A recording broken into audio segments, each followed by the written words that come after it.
as if by magic, here we are again with another book.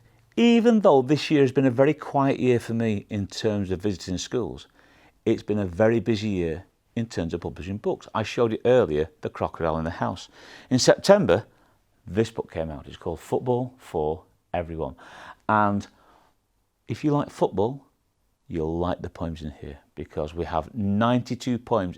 I started off wanting to put 90 poems in the book because there are 90 minutes in a football match. And then I thought, well, there's half time. And then you could have extra time. So there's 92 poems in here.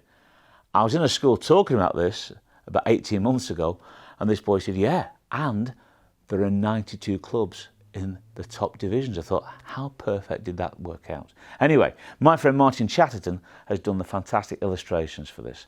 So I'm going to read a couple of poems from here. And the first one is the title poem, Football for Everyone. Now, on the book cover, it looks like a football score, number 4, number 1. Of course, what it means is that football is for everyone. It's not just a boys' game, girls play it as well. It's not just for men in the Premiership, it's for ladies. It's not just for young people, it's for old people like me, if we can get our shorts on our great age and weight. But anyway, football for everyone. So I'm going to say football for every, and you can go one wherever you are. Football for every. Now, if you're a football crowd, louder. Football for every. Put the all in football. We're all having fun. We all know the score. Football for every. Football for everyone. Down with hate, racism too. Football is for everyone. It's him and her and me and you. Back garden or school playground or down the local park. 5-a-side under the lights. It doesn't matter where you start.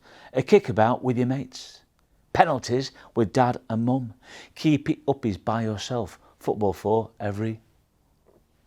Everyone can play and everyone can kick a ball.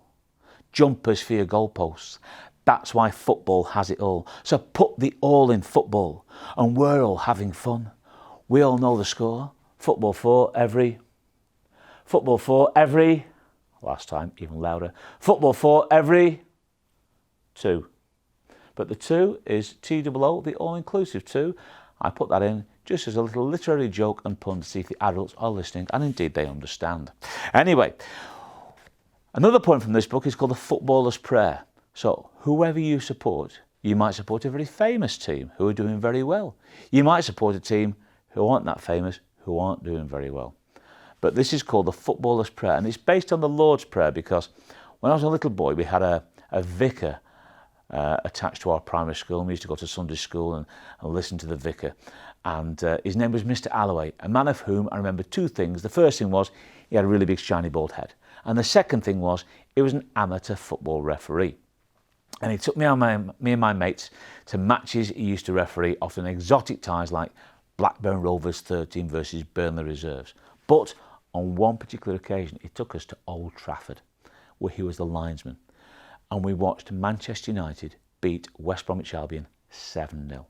Now, I'm not a Manchester United fan, but I'm a massive football fan, and we saw people like George Best and Bobby Charlton live. And in those days, football wasn't on the telly like it is today, so it was a thrill, it was exciting, and to see these people walk past you as they went into the change rooms was marvellous. Anyway, because he was a vicar and he was an amateur referee, our local newspaper decided to do an article all about him. And they had a picture of him with his football kit on, with a Bible in one hand, whistle in the other, something like that. But it's the headline that I remember most. And they took it from the Lord's Prayer. Hallowed be thy game. I remember thinking, I like that. I didn't know why I liked it at that young age. It was only later I realised that I liked it because it was a pun, it was a play on words. So being a poet, I thought, I'll steal that. I'll borrow that, or in literacy, I'll magpie that and use it in my poem. So you can pray for your own team along with me. Our team, which art 11, hallowed be thy game. Our match be won, their score be none. On turf, as we score at least 7. Give us today no daily red card, and forgive us our lost passes, as we forgive those who lose passes against us.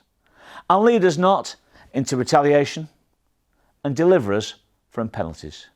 For 3 is the kick-off, the power and the scorer, forever and ever, full time. And just before I finish this section, this is called My Sister is a Superstar. There's a great picture from Martin of sister playing football there. She's the girl with the goals, the queen of the green, the undisputed star in our team. Pitch perfect on the pitch, she rules from box to box. We all dance to her tune as she rolls and as she rocks. Her flowing locks are wild and free, like a hairy motorbiker. My sister is a superstar, a supersonic striker.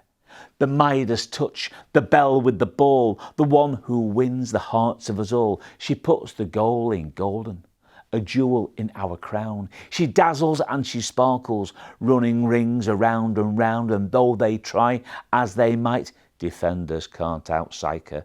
My sister is a superstar, a super scoring striker. She's the top of the shots, the world at her feet, the first name written down on our sheet, the reason for our season, the one who has it all, every twist and every trick, with her foot and with the ball. Everybody loves her. There's nobody quite like her. My sister is a superstar, a super scoring striker. My sister is a superstar, a supersonic striker. My sister is a superstar, a scintillating supersonic super scoring striker.